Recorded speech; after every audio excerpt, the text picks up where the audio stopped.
ukabona akanwa kamwe kaje hari kamwe akandi gatangiye kuza hano ugahita wibwira ko ugiye gusimbura papa wawe.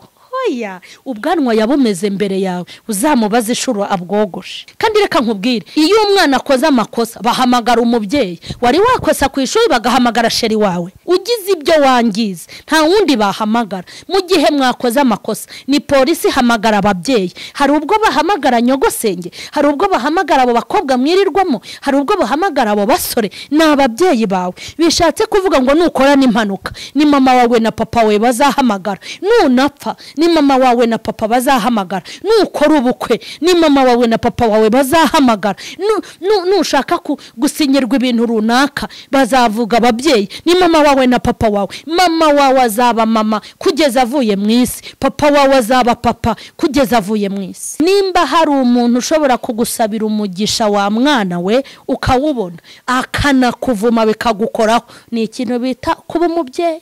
Ndabashuhuje mu izina rya Yesu Kristo w'i Nazareti. Amahoro y'Imana nabe muri mwe.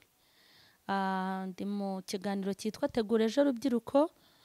Nizere ko urubyiruko muguwe neza, nizere ko ku ishuri bimeze neza, biga babayo ndetse namwe abataha.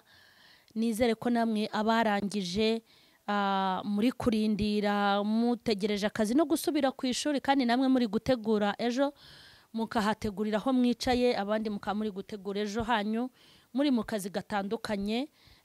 Nizere ko muguwe neza. Rero ni kuri Mama Charlene official aho mukurikiranira ikiganiro cyitwa Tegura Ejo Rubyiruko. Twari twagarutse kugira ngo twongere tuganire, kandi Imana y'amahoro ikomeze kubaha umugisha ndetse ikomeze kubishimira. Ubushize twari twaganiriye nkubwira ko nta kintu na kimwe kigomba guhagarika umugambi w'Imana ku buzima bwawe. Nari nakubwiye yuko gutera imbere kwawe bitazaturuka ko umuryango wavutsemo naho wavukiye. Nkubwira ko Imana ubwayo ku giti cyayo igufitiye iterambere. Ndimo ndakubwira ngo ugomba guhirimbana ndetse no kugira ngo ugere ku cyo wifuje kugeramo, naho waba ufite umuryango udashoboye, naho waba ufite umuryango udashobotse. Hari igihe abantu baba badashoboye batanashobotse, ariko aho wavukiye n'abo wavutsemo bose nta kibazo, imbere hawe Imana irahagufitiye. Nibyo rero twari twaganiriye ubushize, ariko ndashaka kubabwira umugisha uturuka mu kumvira ababyeyi. Uyu munsi nicyo nifuje kuganira n'urubyiruko. Umugisha uturuka mu kumvira ababyeyi, kandi ndi buvugemo n'umuvumo uturuka mu kutumvira ababyeyi. Nitugira umwanya ndabisobanura byombi, nutaboneka ndavuga kimwe nzakurikizeho ikindi. Mu migisha ibaho mu isi, uko ugenda ukabwira Imana uti umugisha wo kwiga neza, umugisha wo kugira amanota meza, umugisha ku ishuri, uzame kwiga no kurangiza. Iyo mishinga yose uzayigira ari uko ufite umugisha wa kibyeyi wahawe na mama wawe, ukawuhabwa na papa, wenda muri famiye bize nyuma, ariko umugisha wa data na mama. Reka turebe ijambo ry'Imana mu Befeso ibice 6 umurongo wa mbere. Bana mujye mwumvira ababyeyi banyu mu mwami wacu, kuko ari byo bibakwiriye. Wubahe so na nyoko, iryo ni ryo tegeko rya mbere ririmo isezerano, kugira ngo ubone amahoro uramire mu isi. Aya magambo dusomye mu Befeso, warize uri wenda uracyari mu mashuri abanza, ugeze muri segondaire cyangwa uri muri kaminuza, birashoboka ko wanarangije, ariko nje kukubwira ngo dore ikintu kibanziriza ubuzima bwacu uri umwana mutoya, gihatse imigisha, ishingiro ry'imigisha yose ahantu riri kuri iri jambo dusomye mu Befeso. Iri jambo, iki gitabo ukitegereze, nubwo abanyabwenge bw'isiriko bajya bavuga ngo ni igitabo nk'ibindi bitabo ngo byanditswe n'abantu, iki gitabo cyanditswe n'abantu, ariko si abantu gusa, ahubwo ni abantu bari bahumekewemwo n'umwuka w'Imana. rero gitandukanye na bya bitabo byo mu Cyongereza no mu Gifaransa birimo amateka n'amategeko, ibitabo byanditswe n'abanyabwenge n'abahanga, abo mu gihugu n'abo mu mahanga. Iki gitabo kirabiyobora byose, ibitabo uzi bibaho mu isi, kuko cyanditswe n'abantu bahumekewemwo n'umwuka w'Imana. Ntabwo ari umwuka w'ubwenge, ntabwo ari umwuka w'isi, ntabwo ari umwuka w'ubuhanga bundi, ni umwuka w'Imana. Umwuka w'Imana uvuga ibiriho n'ibitarabaho kandi bikazabaho. Muri iki gitabo honyine, haleluya, niho havuze ibyo mu minsi y'imperuka, kandi koko turabibona. Iki gitabo nicyo ushobora gusangamo ubuzima bw'umuntu uwo ari we wese. Harimo ibibazo, harimo ibisubizo. Iki gitabo rero ni igitabo gitandukanye n'ibindi bitabo. Niyo mpamvu aya magambo mbasomeye urubyiruko mu kiganiro cyitwa Tegura Ejo Rubyiruko, ni amagambo mvanye mu Befeso, ngo avuga ngo bana mwumvira ababyeyi banyu, yego mwumvira ababyeyi banyu mu mwami wacu, kuko ari byo bibakwiriye. Wubahe so na nyoko, niryo sezerano rya mbere ririmo, niryo tegeko ririmo isezerano, kugira ngo ubone amahoro uramire ku isi. Ubwo se nimbira ijambo rivuze ngo mwana wubahe so na nyoko, ngo iryo niryo tegeko mbahaye, ngo kandi ngo kumvira papa wawe na mama wawe, niho hakubiye amasezerano yose, ngo hanyuma mubikore ngo kugira ngo muramire mu isi. Bishatse kuvuga ngo umwana wigize akaraha kajya he mu babyeyi, kurama ntabyo afite. Umwana utumvira se na nyina, umwana ubasuzugura, ukabatesha umutwe, ukabababaza, bakaryama badasinziriye, bagahangayika, kurama ntago bihari, ni umuvumo ukomeye. Ndashaka kubabwira imigisha ishingiye ku migisha yose, fondasiyo y'iterambere ufite, fondasiyo yo kugira amanota meza, yo kuba ukomeye. Iki kintu ntukice, ntiwumvire papa wawe na mama wawe. Ikibi nuko bagutegeka ibintu bibi, ariko iki kintu ntukice. Papa wawe na mama wawe hagati yanyu hakajyamo igikuta kitabaturutseho, kiguturutseho, uhita uvuga ngo amashuri ndi kwiga yubatse ku musenyi. Uvuge ngo ubwenge nkura mu ishuri bwubatse ku musenyi. Uvuge ngo kuzaba ukomeye, nzakomera ariko nubatse ku musenyi. Uvuge ngo kuzaba umusitare, nzaba we ariko byubatse hehe? Ku musenyi. Ariko ishingiro rya mbere, ahantu ushobora kubakira ibintu byawe n'ibikorwa byawe bigakomera, ni ukubakira mu kumvira papa wawe na mama wawe, so na nyoko, niko Bibiliya ivuga. Wenda aya magambo kuyasobanura uri umukobwa byaba bigoye, ariko kuyasobanura uri umugore, uri umubyeyi ubyaye gatanu nkanjye, nabonye ikintu bita kurera. Niyo mpamvu mubona abantu bata abana babo. Nimba hari ikintu gikomeye nabonye, kurera birakomeye, bisaba ububyeyi koko. Niyo mpamvu umuntu udashobora kurera, nuko kuba umubyeyi biba byageze gute? Byamunaniye. Kandi ijambo kuba umubyeyi ni ukuba umubyeyi w'abana, abo wabyaye n'abo utabyaye. N'umwana wasanga mu muhanda kwambuka kaburimbo byamunaniye, ugahita uhagarara mu cyimbo cya mama we udahari, ukamwishingira, ukamugira nk'umukobwa wawe, ukamwambutsa kaburimbo, cyangwa nk'umuhungu wawe. Wa mwana hari ahantu ngewe ngira imbabazi nyinshi, nimwe nkumva n'agahinda karanyishe, ni uko hari ibintu ntashobora. Hari igihe uhura n'umwana ukabona arimo ararira mu muhanda, cyangwa ukabona arimo aragenda akenda kugwa, kumbi wenda iwabo baraye batamugaburiye, ukabona aragiye, ukabona ahise yicara.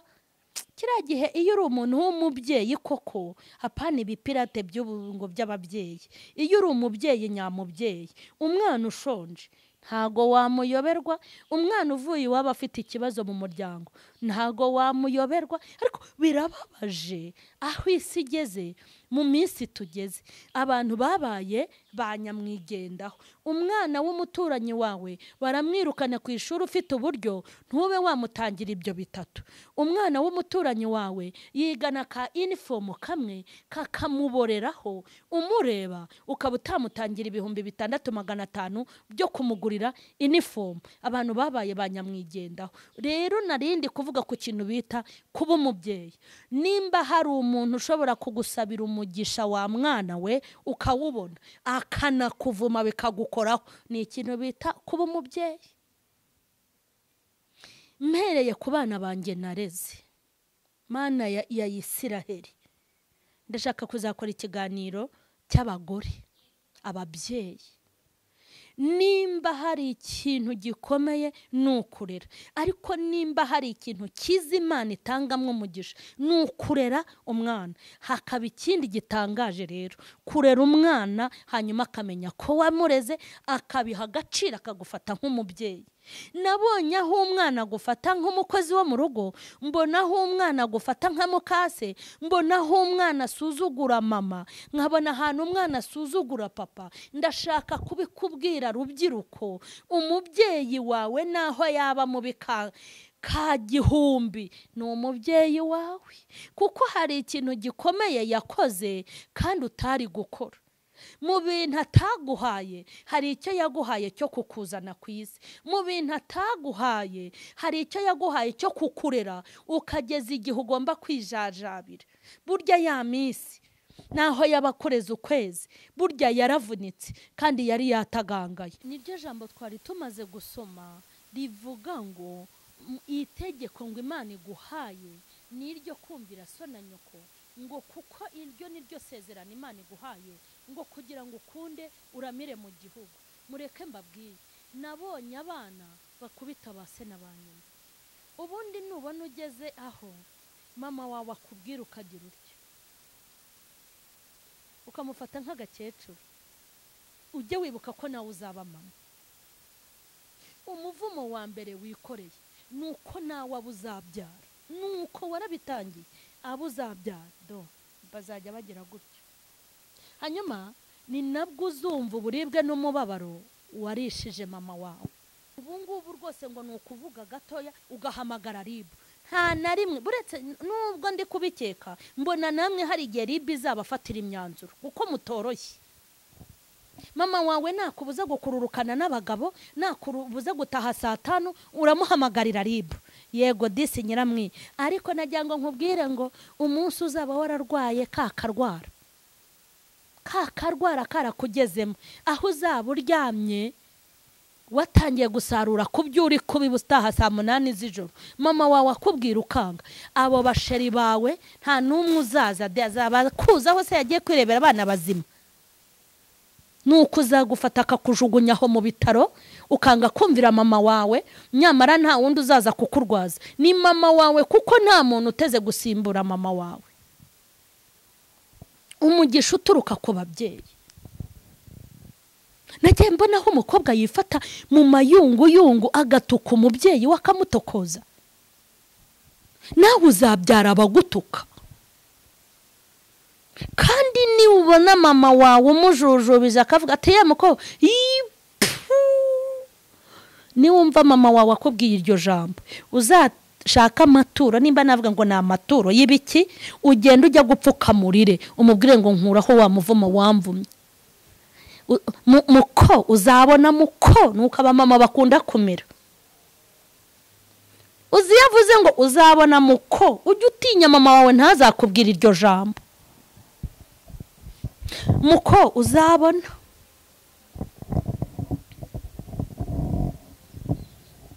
Burya uzabona.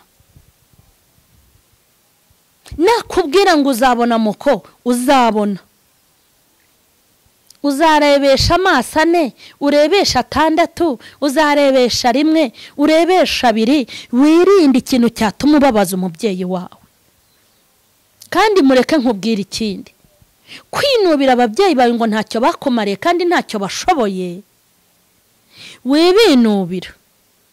Icyo bari bashoboye ni ukukuzana ku isi, nimba nta handi bagukinze nawe rwana urugamba rwo kugira ngo nibura uzabishyura ko bagukoreye.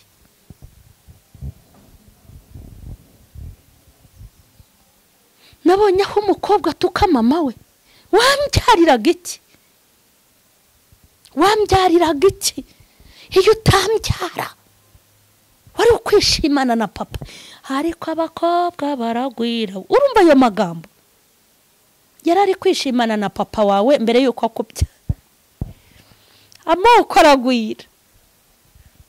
Sibyo ko Imana yanyihereye umubyeyi mwiza, mama wanjye mukuri kose. Ngewe ntinya ba mama, ntinya n'abapapa, apfa kuba ari mama wawe.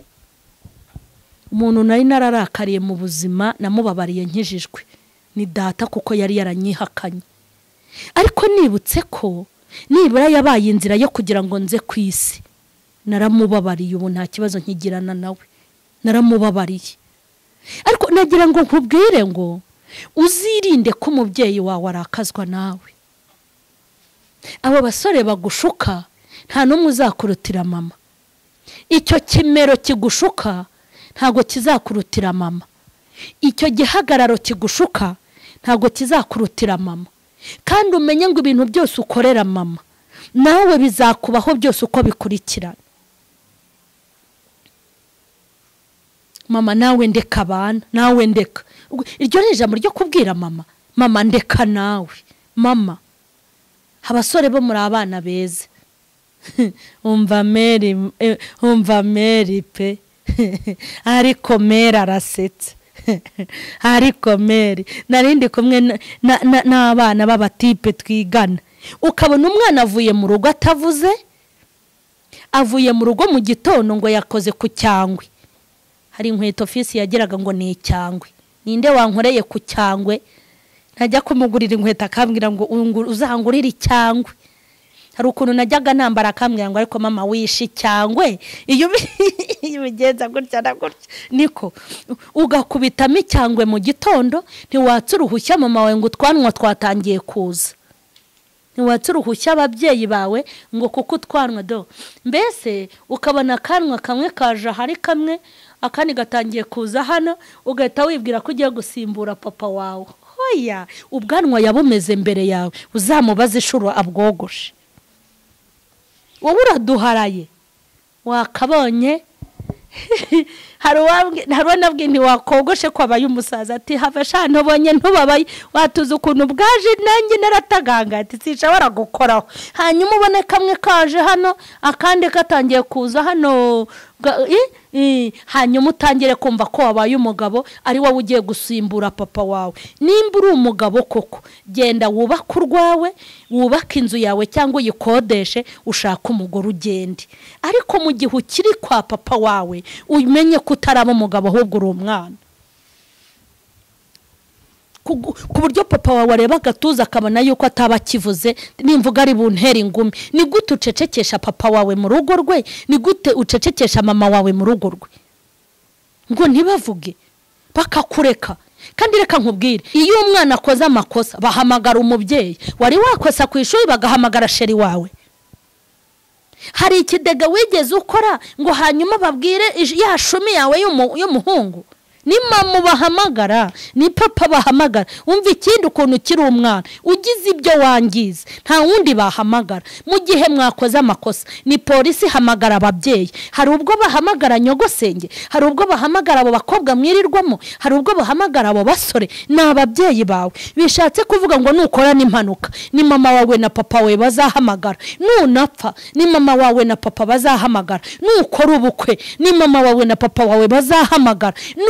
Nushaka gusinyirwa ibintu runaka bazavuga ababyeyi. Ni mama wawe na papa wawe. Mama wawe azaba mama kugeza avuye mu isi, papa wawe azaba papa kugeza avuye mu isi. Hari umugisha rero uturuka mu babyeyi, hakaba n'umuvumo uturuka mu babyeyi. nimba uzi ko ufitanye amakimbirane n'ababyeyi bawe ukagirana amakimbirane nabo aguturutseho, nushaka mbere yuko ujya mu butayu usengera amanota, nushaka mbere yuko uvuga ngo urashaka kuba umusitari ukomeye, kuvuga ngo ndashaka kuba umuntu runaka, ngiye kwiga cyane ndashaka kuzajya kwiga muri Amerika, ibyo bintu uri gutekereza bishyire ku ruhande, ubanze wiyunge na mama na papa bagusabira umugisha wa kibyeyi. Umugisha wa kibyeyi uzahesha agaciro diplome, umugisha wa kibyeyi uzahesha agaciro akazi uzabona, umugisha wa kibyeyi ni uzahesha agaciro burusi yo kujya kwiga. Umugisha wa kibyeyi niho fondasiyo y'ubuzima bwawe rubyiruko. Nimba uzi ko wabangamiye mama, musaba imbabazi. Nimba uzi ko wabangamiye papa, musaba imbabazi. Umubyeyi wawe nta muntu uteze kumusimbura. Nagiye mbona mu bintu igihugu cyacu cyavuguruye amazina mabi y'amagenurano, ariko ntago ndumva bavuga ngo haza uburenganzira bwo kuvuga ngo uwabyawe n'umubyeyi mubi aza mukuzeho. Ndakurahiye, wabyarwa n'umupfumu, wabyarwa n'umudishyi, naho yaba ari kabetezi hakaba buzizi, naho yaba amabeshu hakaba igisambo ruharwa, ni papa wawe ni mama wawe. Ariya mazina azahora ku ndangamuntu. Aho ugiye papa we yitwa nde niwe uzavuga, mama wawe yitwa nde niwe uzavuga. Amazina yabo ntago azahinduka. Hari umugisha rero wa kibyeyi ukeneye. Ibyo kwicara ngo usigaye uzi kwikodeshereza geto, umunsi se warwariye muri geto ugira ngo bazajya guhamagara twa dukobwa twirwa tukuraza dusimburanwa iwawe, udusimburana ukagira ngo ni amasogi isukura mujugunya hariya mu gitunga kugira ngo bazayafure. Ntago ari bo bazahamagara. Reka nkubwire nimba mara kugutera inda, uwayiguteye hazahita yimuka aho yayigutereye. Uzaze kumushaka se ngo mwe ngo waneye inda, azakubwira ngo singewe nyine utera inda, ni mama wawe uzajujubye. Ni uzajya kumugogoro kugushakira imyenda, ni uzajya kumugogoro kukujyana kwa muganga, ni uzaguhekera uruhinja wasubiye ku ishuri, ni uzaruheka wararutaye warasubiye mu bagabo. Kandi umubyeyi mperutse kubona ukuntu nareza abana igihe kinini, ariko ejo bundi narebye ibikoresho nabaguriye, ndeba ibintu n'amafaranga nabatanzeho, ndavuga umwana usuzugura umubyeyi we aba ari umwana mubi. Imana iturengere. Ndashaka ko dusenga. Wikubitamo icyangwe cy'ipantaro cyangwa icyangwe cy'ishati cyangwa icyangwe cy'urukweto ngo wumve ko wasimbuye papa wawe, ari wowe usigaye uri papa mu rugo. Wibona ibere rihagaze, ngo ubone umunwa wawe usize, ngo ubone amaso atangiye kumera neza, bagutereta ari nk'abana 1000 ku munsi, ukubitamo ijipo ikabona aho ifata, icyangwe nawe wagihamije, ngo ubone ko wasimbuye mama. Ubaha mama wawe. Nubwo ari umukecuru no kumuvuga mu bana mwigana ukaba wavuga ngo uriya ni mama bigutera isoni, ngo hari n'uwavuze ngo uriya ni umubyeyi wo mu muryango wacu yasuwe na mama we kubera umwate afite. Une nimba ubabazwa n'umwate wa mama wawe ukubye ukavaho. Nimba ubabajwe nuko mama wawe atambara neza wazamushyize ku cyangwe nawe agacya. Nimba ugira isoni zo kujyana abantu iwanyu aho uvuka wazahakoze ukahubaka. Ni gute ugira isoni zo, ariko nta soni mugira, ni gute ugira isoni z'uko mama wawe ari mama ugatinya no kumuvuga mu bantu bitewe n'uko asa? Ese we ko atigeze agira isoni zo kuguhehera, ko atagize isoni z'uko wamunyariraga? Ejo ndi nahoze nganira na Charlene, sinzi ibintu twaganiriye, mubwira ukuntu hari igihe yananiwe kwituma, hanyuma akajya cyane yananiwe kwituma kiragahica. Icyo gihe rero rinatetse igikome cy'amasaka, natetse igikome cy'amasaka, nta mata nagiraga, nta bintu byiza byo guha abana, habagaho kwiyiranje. Nafashe ifu y'amasaka ndangije ndayiyungurura mu kayunguruzo gato kugira ngo ndebe ko inzara itamwica, twari abakene. Ndangije mu igikome cy'amasaka, igikome cy'amasaka kitagira urubuto, kitagira imbuto na ngo muhe n'utubuto. Umwana aragenda inda yirafungana, kwituma biramunanira, kakajya karira, hanyuma nkanyuza mu rutoki. Nkabwira ukuntu nakoresheje urutoki igihe kimwe kugira ngo agire gute, kugira ngo yitume. none harangije hamwe ngo ubundi se ngo wamaga ibikoma by'amasaka ubona ntari umwana wagira ngo bigende gute. Mubwira ukuntu hari igihe yigeze arwara gripe arafungana neza biranga sa nk'ukururisha umunwa ho gato. Ntuzabikore nsa nk'ukururisha umunwa ho gato kuko karafure kaga ukuntu nkururisha umunwa ho gatoya kugira ngo numve ko kazibuka mu mazuru. Nemera gushyira umunwa wanjye mu bimyira bye. Hanyuma rero nakora azanyigireho umudanje ese aho atavumwa nihe. Reka dusenge. Wumvise icyerekezo imishinga yawe, yego wabaye umusore umaze kurangiza uhita rwose ubona akazi, mama wawe ni mama, papa ni mama. Mbere yuko wita kuri izo nkumi wite kuri mama wawe. Mbere yuko ubanza guheka abo basore ubanza uhekeya mama wawe. Tugiye gusenga. Nimba uzi ko ufitanye ikibazo n'umuryango n'ababyeyi bawe banza usubireyo. Mana nziza ndagushimye. Ndagushimye kuko ari we wadufashije muri uyu mwanya, kandi ndagushimye ko kugira neza kwawe kwabanye natwe. Ndagushimye ko wadushyigikiye, ndagushimye ko ukomeje kubana natwe mu mpuguro z'urubyiruko. Izina ryawe rihabwa icyubahiro kandi rishyirwa hejuru. Izina ryawe ryamamare, hanyuma izina ryawe rikomeze kurwana no kunesha. Izina ryawe rigere mu rubyiruko, izina ryawe rimenyekane mu bana batoya. Ndasengera urubyiruko Mana, ndasengera urubyiruko ngo rukubahe, ndasengera urubyiruko ngo rukuyoboke, ndasengera urubyiruko ngo ruhabwe agakiza, ndasengera urubyiruko ngo urugendagendemo, ndasengera urubyiruko kuko hazava amaboko azagukorera, hazava abakozi bawe Mana bo mu gihe kiri imbere. Ndabasengeye aho bari hose, utange support y'uburyo bwose, ubashyigikire muri byose Mana. Nanjye ukomeze kunyuzuza amagambo y'ubwenge kandi ukomeze kungabira ibikwiriye. Cyubahiro n'ikibi cyawe ni mu izina rya Yesu, amen. Hanyuma Imana y'amahoro nibaha umugisha abari bari kurikiranye ikiganiro cy'urubyiruko cyitwa Tegura Ejo Rubyiruko kinyura kuri mama Charlene official. Mukomeze mugisangize urubyiruko, hanyuma kandi mujye mwumva mwumvire ababyeyi banyu kugira ngo mubashe kuramira mu isi. Imana rero nibaha ibyo mwifuza byose. Abatarasubira ku ishuri Imana ibahe ibyo mubura, abasibiye Imana izabahe gutsinda, abari kwiga mutsindwa Imana ibaha amanota meza, abafite ibibazo byo mu miryango Imana yigwatirize, ibashakira abaterankunga, mwige kandi muzakomere mugere kure, mukorere igihugu ndetse n'Imana. Imana ibaha umugisha.